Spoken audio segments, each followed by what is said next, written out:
ఇప్పుడు రాబోయే 15 జూలై 2026 నుండి వారాహి అమ్మవారి యొక్క నవరాత్రులు ప్రారంభమవ్వబోతున్నాయి.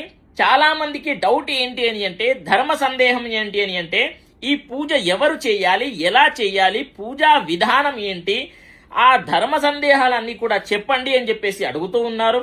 చూడండి, ఈ పూజ చేయడం ద్వారా మన జీవితం పైన ఎటువంటి ప్రభావితం ఉంటుంది, ఈ దీక్ష చేయడం ద్వారా మనము ఎటువంటి ఫలితాలు పొందవచ్చు అని చెప్పేసి కామన్ గా అడుగుతారు. చూడండి, దృష్టి దోష నివారణ, వ్యాపార అభివృద్ధి, కుటుంబ శాంతి, మానసిక ధైర్యం, ఆధ్యాత్మిక పురోగతి, కార్యసిద్ధి, ఎటువంటి కార్యమైనా సరే దిగ్విజయంగా సఫలీకృతంగా పూర్తవుతుంది.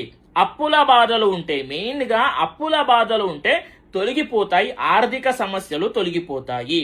కోర్టు సమస్యలు ఉంటే కోర్టు సమస్యలు కూడా తొలగిపోతాయి. చాలా మందికి కొత్త ఇల్లు కొనుక్కోవాలి కానీ సహకారం అందట్లేదు అని చెప్పేసి అంటూ ఉంటారు. ఈ పూజ చేసి ఒక్కసారి ట్రై చేయండి. తర్వాత ముఖ్యంగా ఏంటి అని అంటే, శత్రునాశనం. ఈ పూజ చేయడం ద్వారా శత్రునాశనం అవుతుంది.